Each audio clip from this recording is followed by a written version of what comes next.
वालेकुम students. I hope कि आप सब बहुत अच्छे होंगे। चैप्टर 2 कंप्लीट कर चुके हैं हम। आज हमारा लेक्चर जो है उसमें हम चैप्टर 3 को स्टार्ट करेंगे। अच्छा, चैप्टर 2 में हमने जो चीज़ें डिस्कस की उसमें हमारा फोकस देखें किन चीज़ों पे था। नंबर 1, डिमांड के ऊपर। ठीक है, उसी से रिलेटेड हम पढ़ते रहे, लॉ ऑफ डिमांड पढ़ते रहे। ठीक है, फिर हमने कहा कि डिमांड में चेंज क्यों होता है, प्राइस की वजह से होता है और कुछ नॉन प्राइस फैक्टर की वजह से होता है।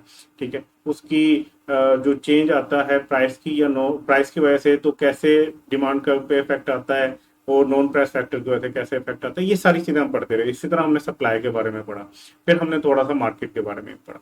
अच्छा, आज का जो चैप्टर है ना हमारा चैप्टर 3, इसका नाम अगर आप देखें ना तो elasticity of demand and supply. अच्छा, डिमांड और सप्लाई ये वो दो वर्ड्स हैं जो आपने चैप्टर 2 में बार बार पढ़े। तो इसका मतलब ये है कि ये तो जो दो वर्ड है ना इनको तो आप जानते हैं, ये आपके लिए नए वर्ड्स नहीं है। और एक और इसका मतलब ये है कि ये जो चैप्टर 3 है ना ये भी डिमांड और सप्लाई के गिर्द घूम रहा है।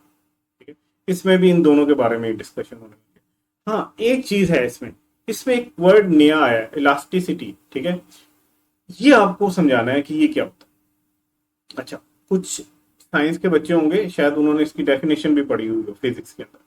अच्छा, कुछ ऐसे होंगे जिनको नहीं पता होगा या जिनको साइंस अच्छी नहीं लगती होगी, मेरी तरह के स्टूडेंट्स, तो उनके लिए ये नई टर्म। तो हम साइंस की तरफ जाएंगे नहीं, हम इसको आसान अल्फाज में डिस्कस करेंगे। आप लोगों को इलास्टिसिटी के बारे में अगर मैं बताऊं तो आसान अल्फाज में कोई भी चीज इलास्टिक तब होती है जब कोई फोर्स उस चीज पे लगाई जाए और वो अपनी शेप से कुछ जो है ना थोड़ा बहुत डिफर कर जाए, उसकी शेप चेंज हो जाए और जब वो फोर्स हटाई जाए तो वो वापस अपनी जगह पे आ जाए। ठीक है, ये मैंने वैसे फिर साइंस वाली बात कर दी है, मजीद आसान अल्फाज में बात करते हैं।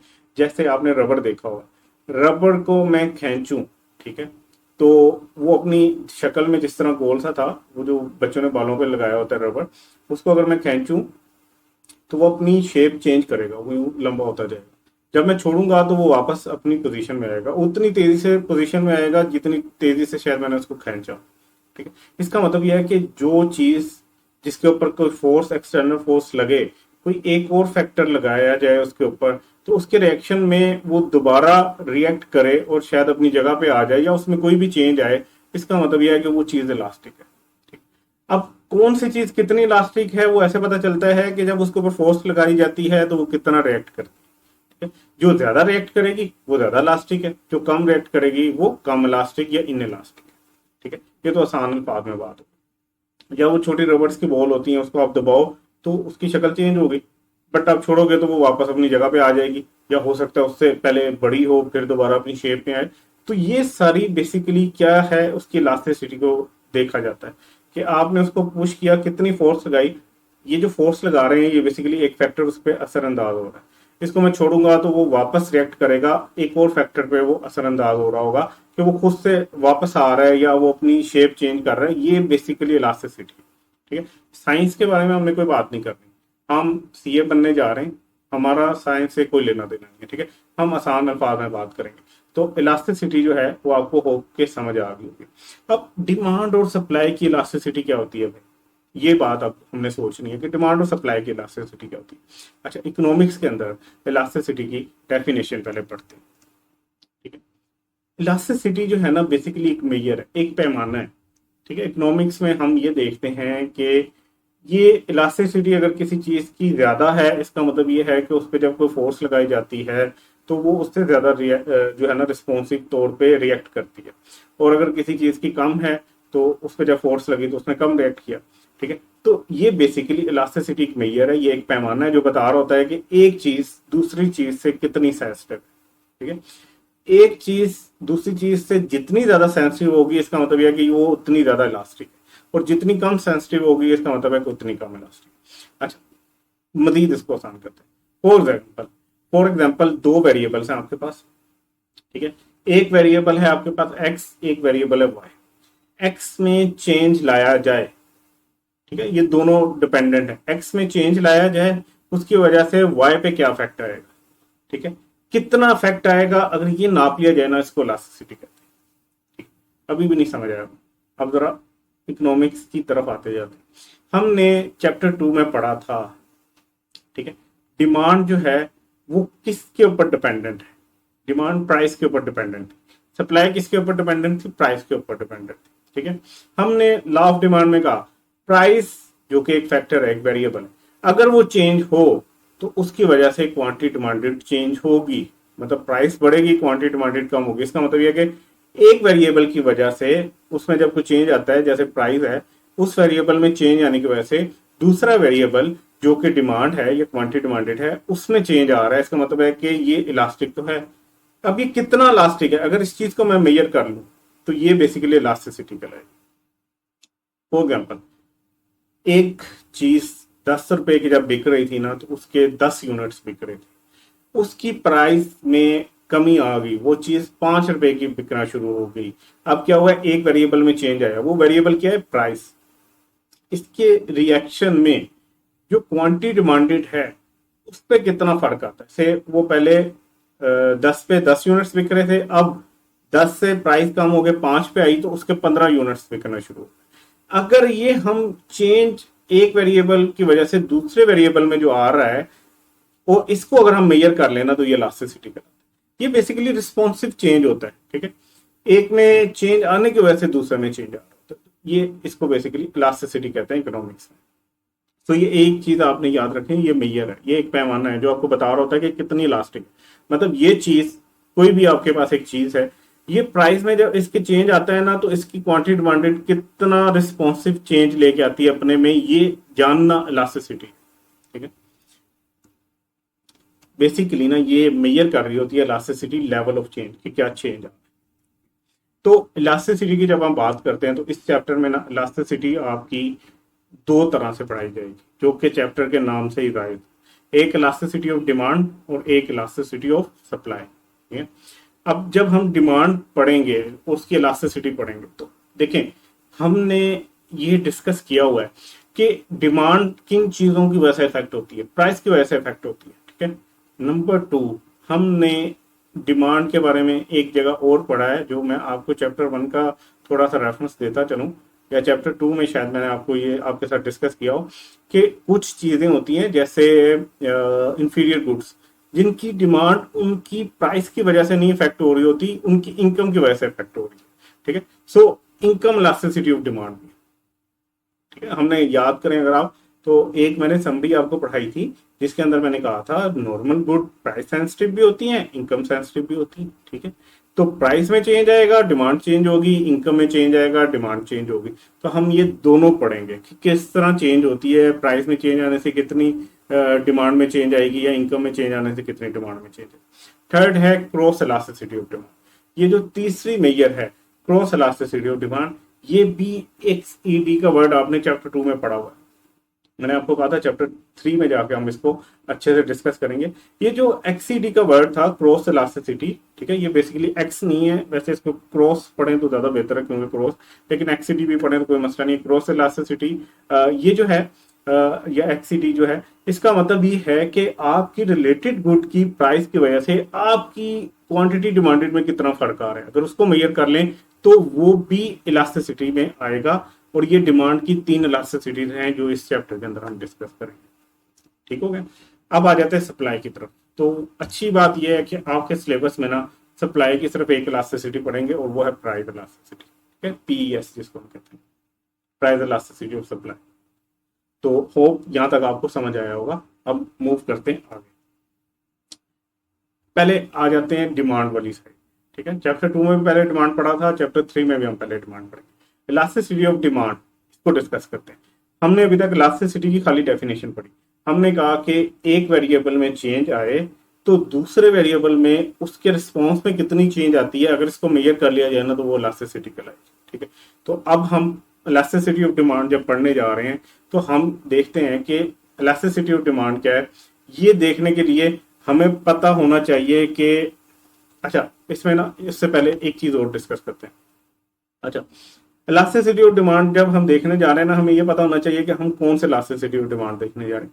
प्राइस इलास्टिसिटी ऑफ डिमांड देखने जा रहे हैं, इनकम इलास्टिसिटी ऑफ डिमांड देखने जा रहे हैं, या क्रॉस इलास्टिसिटी ऑफ डिमांड देखने जा रहे हैं। ठीक है, तो जब भी आपने इलास्टिसिटी की बात करनी है ना, उसके साथ कुछ ना कुछ पहले लगेगा, या तो प्राइस होगी, या इनकम होगी, या क्रॉस इलास्टिसिटी होगी। और अगर नहीं कोई बात कर रहे हैं ना, जनरली अगर इलास्टिसिटी ऑफ डिमांड हो रही होती है तो सबसे मेन चीज क्या है, प्राइस की वजह से डिमांड चेंज हो रही होती है, ये सबसे अहम फैक्टर है। ठीक है, तो जब लॉ ऑफ डिमांड हमने पढ़ा था तो हमने प्राइस और क्वांटिटी डिमांडेड का आपस में रिलेशन पढ़ लिया। हमने कहा कि भाई प्राइस बढ़ेगी, क्वांटिटी डिमांडेड कम हो जाएगी और वाइस वर्सा, क्योंकि इनके दरमियान एक नेगेटिव रिलेशन है। बट कितनी प्राइस बढ़ने से कितना रिस्पॉन्सिव तौर पे डिमांड में फर्क आने वाला है, कितनी डिमांड कम होगी, अब इसको जानना बहुत जरूरी था। ठीक है, आपको लॉ तो पता लग गया। अब लॉ को अगर आपने यूजफुल बनाना है तो आपको कुछ कैलकुलेशंस भी करनी पड़ती है। लॉ कहता है कि भाई प्राइस बढ़ेगी, डिमांड कम हो जाएगी, कितनी डिमांड कम होगी। अगर ये पता लग गया ना कि 2 रुपए प्राइस बढ़ाऊंगा तो इतनी डिमांड कम हो जाएगी, तो मेरी यकीन करें डिसीजन मेकिंग बहुत बेहतर होगी। बीइंग अ बिजनेसमैन या एक कंट्री को जो चला रहे हैं, उनको अगर ये पता चल जाए कि मुल्क में अगर ये प्राइस कम कर दें तो देखो कितनी ज्यादा बिकना शुरू हो जाएगी, या ये सारी चीजें कोई भी बिजनेसमैन कर रहा हो, एक इंडिविजुअल को अगर पता हो कि इसकी प्राइस बढ़ी है तो इसकी ओवरऑल डिमांड कम हो रही है, तो ये बहुत फायदेमंद है। आपकी डिसीजन मेकिंग बहुत ज्यादा इससे इंप्रूव हो सकती है। तो इलास्टिसिटी ऑफ डिमांड कैलकुलेट करने की रीजन ये है कि ये आपको ज्यादा एक्सप्लेनेशन दे रही होती है आपकी प्राइस और डिमांड के रिलेशन के बारे में। ठीक है, लॉ ऑफ डिमांड तो सिंपल बता रहा था, ये आपको ज्यादा एक्सप्लेन कर रही है। ठीक है, और इसको फिर जब हम जो है ना मेजर करने की बात करते हैं, खास करके प्राइस इलास्टिसिटी जो है, इसको इनकम इलास्टिसिटी और क्रॉस इलास्टिसिटी को, तो इनके कुछ फॉर्मूलाज हैं जिनके साथ हम इसको कैलकुलेट भी कर सकते हैं। ठीक है, नेक्स्ट चलते हैं। अब हम आ जाते हैं पहले पे, प्राइस इलास्टिसिटी ऑफ डिमांड पे। ठीक है, प्राइस में चेंज और उसकी वजह से डिमांड में चेंज आना, कितना चेंज आ रहा है इसको मेजर करने की बात करें। देखिए, इसकी डेफिनेशन है, बकायदा इसकी डेफिनेशन है प्राइस इलास्टिसिटी ऑफ डिमांड। ये नया एक किस्म का टॉपिक है, इलास्टिसिटी ऑफ डिमांड का ही एक सब टॉपिक है। इलास्टिसिटी ऑफ डिमांड एक ब्रॉडर था, उसके अंदर प्राइस भी आ सकती है, इनकम भी आ सकती है, क्रॉस भी आ सकती है। सबसे पहले अब हम पढ़ने जा रहे हैं price elasticity of demand. Price क्या है, एक वेरिएबल है, इसमें चेंज आएगा तो इसमें चेंज आना है। ठीक है, रिस्पॉन्स के तौर पे। तो बेसिकली इलास्टिसिटी जब कैलकुलेट कर रहे होंगे तो हम कैलकुलेट कर रहे होंगे degree of response of change in demand due to change in its price. ठीक है, ये इलास्टिसिटी ऑफ डिमांड कहलाएगा। या इसकी डेफिनेशन को मजीद कर लेते हैं, हम कहते हैं प्राइस इलास्टिसिटी ऑफ डिमांड क्या है, ये एक रेशियो है percentage change in quantity demanded to percentage change in price. ठीक है, और अगर फॉर्मूला देखें, ठीक है, तो पीईडी या इस साइन के साथ भी इसको डिनोट करते हैं, तो आपने ये याद रखना है, ये साइन लाजमी याद रखना है। ठीक है, पीईडी क्या है, प्राइस इलास्टिसिटी ऑफ डिमांड क्या है, percentage change in quantity demanded due to percentage change in price. Percentage ये चेंज का साइन है, क्यूटी का मतलब क्वांटिटी डिमांडेड, ये परसेंटेज ये चेंज का साइन है और इसका मतलब है प्राइस। ठीक है, तो ये बहुत इंपॉर्टेंट है, आपको ये फॉर्मूला आना चाहिए। ठीक है, ये अगर फार्मूला आपको आ गया, अभी हम इसको मजीद ब्रेक करके समझेंगे भी कि ये percentage change in quantity demanded कैसे है, फिर ये परसेंटेज चेंज इन प्राइस कैसे है। बट अभी आपने अगर ये फॉर्मूला याद कर लिया ना तो आपका काफी हद तक जो है ना काम वो आसान होना शुरू हो जाएगा। तो ये थी definition of price elasticity of demand. तो 2 डेफिनेशन पढ़ ली। ठीक है, एक ये वाली डेफिनेशन थी और एक ये वाली थी। अब आगे चलते। अच्छा, अब हम ना कुछ डिग्रीज पढ़ने जा रहे हैं कि कोई भी चीज जो है वो कितनी इलास्टिक हो सकती है। ठीक है, अभी तक हमने इलास्टिसिटी की डेफिनेशन पढ़ ली, उसके बाद हमने कहा 2 तरह की इलास्टिसिटी हो सकती है, या तो डिमांड इलास्टिसिटी, डिमांड की इलास्टिसिटी होगी या सप्लाई की होगी।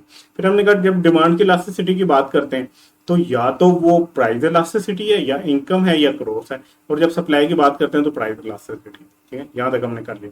हमने फिर जो सबसे पहली डिमांड की इलास्टिसिटी थी, प्राइस इलास्टिसिटी ऑफ डिमांड, उसके बारे में भी पढ़ लिया, उसकी डेफिनेशन भी देख ली, 2 डेफिनेशन देख ली, एक उसका फॉर्मूला देख लिया। अब हम आ जाते हैं कुछ इलास्टिसिटी के ऊपर। परफेक्टली इन इलास्टिक डिमांड, अच्छा ये वर्ड आपने वैसे पढ़ा हुआ है लेकिन हमने लास्ट लेक्चर में ही पढ़ा। ठीक है, परफेक्टली इन इलास्टिक डिमांड क्या होता है? परफेक्टली इन इलास्टिक डिमांड का मतलब ये है कि अगर क्वांटिटी डिमांडेड में जरा भी चेंज ना आए, ठीक है, किस वजह से कि प्राइस चेंज हो रही हो लेकिन क्वांटिटी डिमांडेड में जरा भी चेंज ना आ रहा है, इसका मतलब यह है कि भाई इन इलास्टिक है। और अगर बिल्कुल ही चेंज नहीं आ रहा है, इतना माइनर चेंज आ रहा है कि पता ही नहीं लग रहा है, इसका मतलब है भाई ये तो परफेक्टली इन इलास्टिक, ये तो रिस्पॉन्स ही नहीं दे रही, मतलब किसी खास चीज की क्वांटिटी डिमांडेड या उस खास चीज की डिमांड प्राइस की ऊपर रिस्पॉन्स ही नहीं देती। प्राइस बढ़े कम हो, उसकी डिमांड के ऊपर कोई रत्ती भर फर्क नहीं है, या इतना कम फर्क है जो नजर ही नहीं आएगा, इवन ग्राफ में भी नजर नहीं आएगा। ठीक है, तो ऐसी चीजों की जो इलास्टिसिटी होगी उसे हम क्या कहेंगे कि वो परफेक्टली इन इलास्टिक डिमांड है। ठीक है, देखें दोबारा मैं समझाता हूं। कोई भी ऐसी चीज जिसकी प्राइस कम ज्यादा हो और उसके रिस्पॉन्स में उसकी डिमांड, उसकी क्वांटिटी डिमांडेड में कुछ फर्क ना आए, जरा भी फर्क ना आए, जितनी वो पहले बिक रही थी अब भी उतनी बिके, या इतना माइनर फर्क आए कि पता भी ना चले, इवन हम कैलकुलेशन के ग्राफ में देखें तो वहां भी पता ना चले, तो ऐसी चीज के बारे में हम एक रिमार्क्स दे सकते हैं कि इस चीज की डिमांड क्या है, परफेक्टली इनइलास्टिक। इनइलास्टिक का क्या मतलब है कि उसमें प्राइस की वजह से डिमांड पे कोई रिस्पॉन्स नहीं आता, प्राइस चेंज हो तो डिमांड उसको रिस्पॉन्स नहीं करती, और परफेक्टली इनइलास्टिक बिल्कुल ही नहीं करती, या करती भी है तो बहुत माइनर करती है। ठीक है, तो कुछ चीजें ऐसी होंगी। अब इनमें होगा क्या, डिमांड टोटली अनइफेक्टिव होगी या अनरिस्पॉन्सिव होगी चेंज इन प्राइस की वजह। इसकी जो पीईडी है, अभी हमने पीछे एक लास्ट स्लाइड पे एक फॉर्मूला देखा था पीईडी। ठीक है, वो कैसे निकल रही होती थी, कैलकुलेट हो रही होती थी, percentage change in quantity demanded due to percentage change in price. तो इसकी पीईडी का जो आंसर आएगा ना वो हमेशा जीरो आएगा। जीरो क्यों आएगा भाई, जब डिमांड में चेंज ही नहीं आ रही, पहले भी डिमांड उधर थी आज भी डिमांड उधर है, इसका मतलब कि percentage change in demand zero होगी। अब अगर हम प्राइस में जो चेंज हुई है वो तो जाहिर सी बात हुई है, उसको नीचे लिखेंगे, ऊपर जीरो लिखेंगे, तो आंसर हमेशा जीरो ही आएगा। मैथ्स वाले बच्चों, ठीक है, आप लोगों का मैथ, आपसे बहुत से स्टूडेंट मैथ पढ़ के आएंगे, उनको पता होगा इन चीज़ों का। ठीक है, हम फिगर्स के साथ खेलते हैं, चार्टर्ड अकाउंटेंट, हम लाजमी नहीं है हमारा मैथ अच्छा। ठीक है, तो आप लोगों को ये पता होगा। तो ये देखें, ये जो पीईडी है, जब भी ऊपर वाली वैल्यू जीरो होती है तो नीचे जिससे मर्जी डिवाइड कर लें आप, जितना मर्जी प्राइस में चेंज है उसका आंसर जीरो आता है। तो हुआ क्या, हुआ ये कि इसकी जो कर्व बनेगी ना, डिमांड कर्व, वो कुछ ऐसे बनेंगे। ठीक है, देखिए नेगेटिव साइन होता था, इसका मतलब क्या था, प्राइस बढ़ रही होती थी तो यूं बनी होती थी, हमने जो पढ़ी डिमांड कर्व, तो क्वांटिटी डिमांडेड कम हो रही होती थी, प्राइस कम हो रही थी तो क्वांटिटी डिमांडेड बढ़ रही होती थी। इस केस में क्या है, इस केस में देखें प्राइस जितनी मर्जी ऊपर चलेगी, देखें पी नोट से P1 पे चलेगी, इतना बड़ा उसमें चेंज आया, क्यू नोट पे ही जो है ना वो डिमांड कर्व खड़ी है, इसका मतलब यह है कि क्वांटिटी के ऊपर तो वो फर्क ही नहीं आया। तो ये इसकी एग्जांपल थी कि ऐसी चीजें जिनकी प्राइस बढ़ने से उनकी डिमांड में कोई फर्क नहीं आता। नॉर्मली ये खाने पीने की या बेसिक नेसेसिटीज होती हैं जो आपकी जिंदगी के लिए जरूरी होती है, इनकी प्राइस जितनी मर्जी बढ़ जाए आपने उनको कंज्यूम करना ही करना है। ठीक है, ये तो थोड़ी सी जनरल मैंने एग्जांपल दे दी। अगर आप इसकी मजीद थोड़ी सी रिफाइन की जाए एग्जांपल, तो हर वो नीड जो आपके लिए जरूरी है बट उसका कोई सब्सिट्यूट नहीं है, आप कहीं और खरीद नहीं सकते, इसका मतलब यह है कि अगर खरीदनी है तो यहाँ से खरीदनी है, और वो जरूरी भी है तो आप खरीदोगे, प्राइस जितनी मर्जी ऊपर चली है, आप उसकी डिमांड शायद रत्ती भर खत्म करो लेकिन आप उसको खरीदोगे। सो ये ऐसी जो चीजें होती हैं जिनकी डिमांड पे फर्क नहीं पड़ रहा होता प्राइस की वजह से बिल्कुल ही, उनको कहते हैं कि उनकी डिमांड परफेक्टली इनइलास्टिक।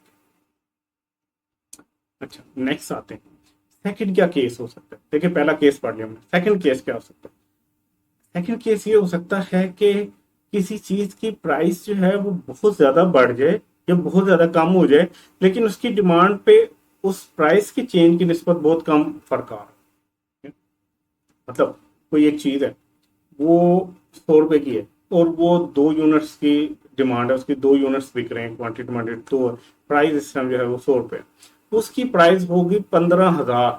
ठीक है, और अभी भी वो 1 यूनिट बिक रहा है या एक पूरा बिक रहा है, एक आधा बिक रहा है, इसका मतलब क्या है कि प्राइस में बहुत ज्यादा फर्क आया लेकिन क्वांटिटी डिमांडेड में बहुत कम चेंज आया।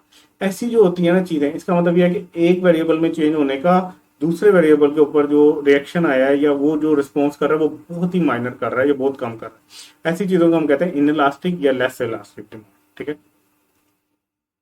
if percentage change in quantity demanded is lesser than the percentage change in price, it is called inelastic demand. Okay? तो इसकी पीईडी, लास्ट वाले केस में पीईडी हमेशा जीरो मैंने बताई थी, परफेक्टली इनइलास्टिक, इसकी पीईडी हमेशा लेस देन 1 हो। क्यों लेस देन 1 होगी? कि भाई साहब ऊपर वाली जो चेंज है, ऊपर वाली चेंज कौन सी है, फॉर्मूला याद करें, यहाँ पे रोकें और इसका फॉर्मूला पीईडी का याद करें। नहीं रुकी होगी, कोई मसला नहीं। पीईडी का फॉर्मूला था percentage change in quantity demanded divided by percentage in change in price. Percentage in change in quantity demanded कम हुई है, यही हमने पढ़ा। परसेंटेज चेंज इन प्राइस ज्यादा हुई है, इसका मतलब यह है कि नीचे वाली वैल्यू बड़ी है ऊपर वाली वैल्यू से, तो आंसर हमेशा लेस देन 1 आएगा, 0.5। ठीक है, ये देखिए इसकी कुछ ऐसी कर्व बनती है।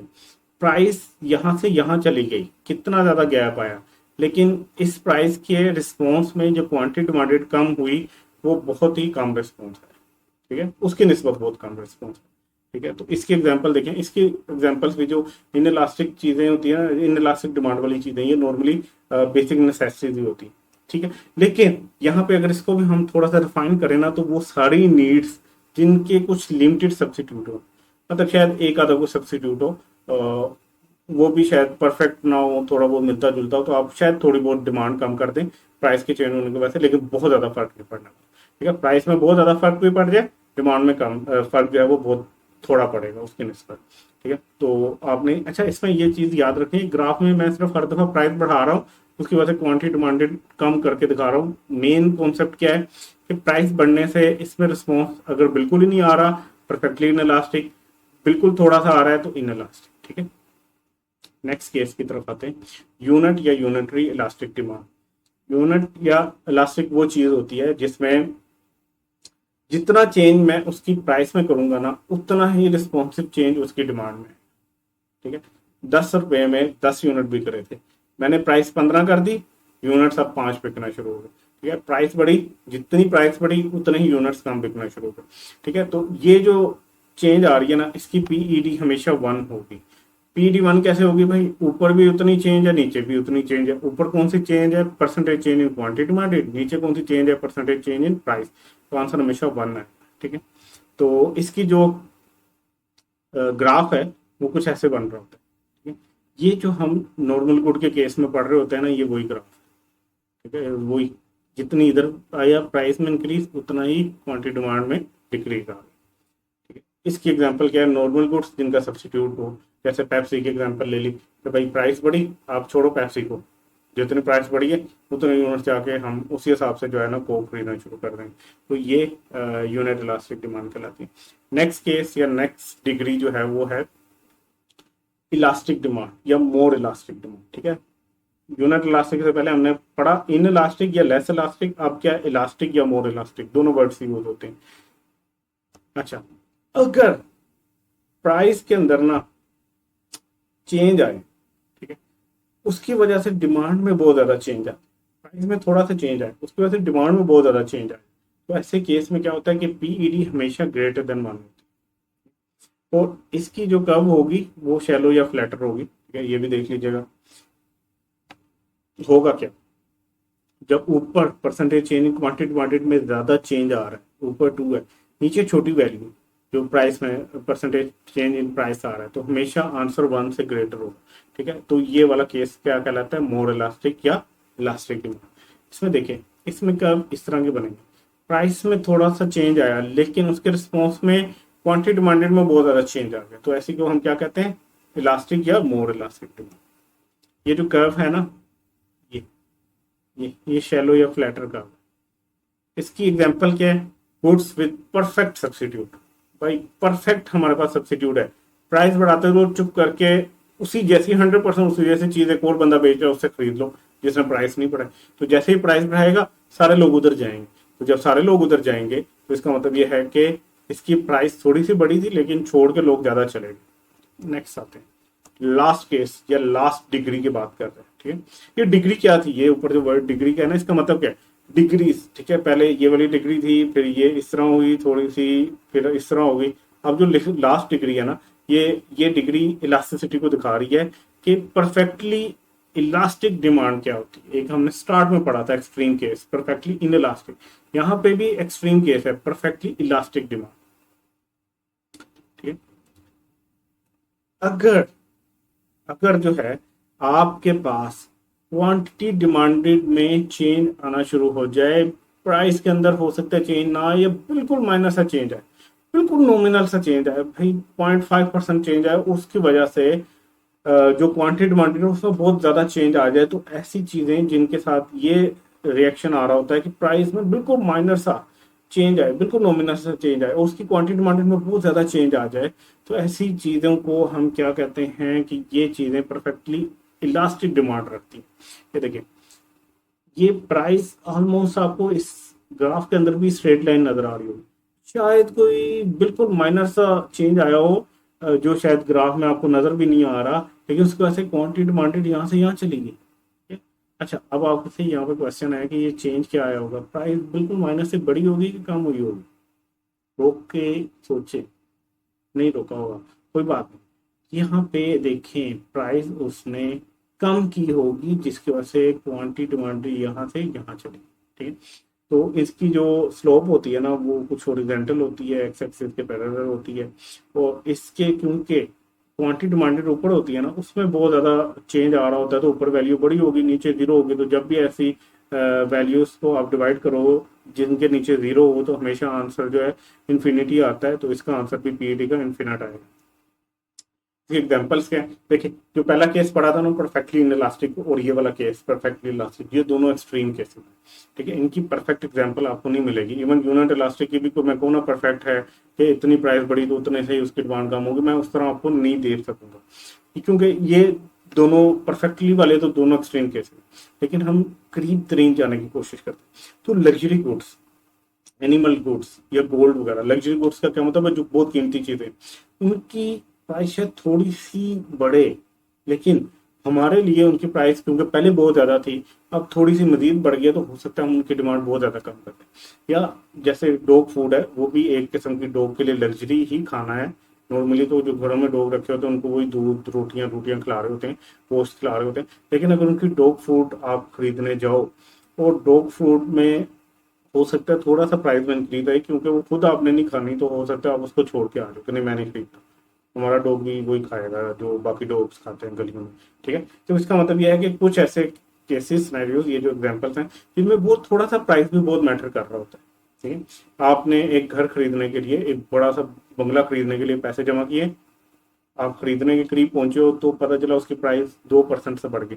अब क्योंकि पहले उसकी प्राइस बहुत ज्यादा थी, वो 2% बिल्कुल माइनस हो सकता है, 1% हो सकता है, 0.5% बढ़ी हो, वो माइनर सा चेंज भी आपके लिए हो सकता है बहुत बड़ा चेंज। तो जब वो प्राइस में चेंज आएगा जो शायद ग्राफ में नजर भी ना आ रहा हो, बहुत से लोग उसकी डिमांड छोड़ के शायद चले जाए। ठीक है, तो ये एक इसकी एग्जाम्पल हो सकती है।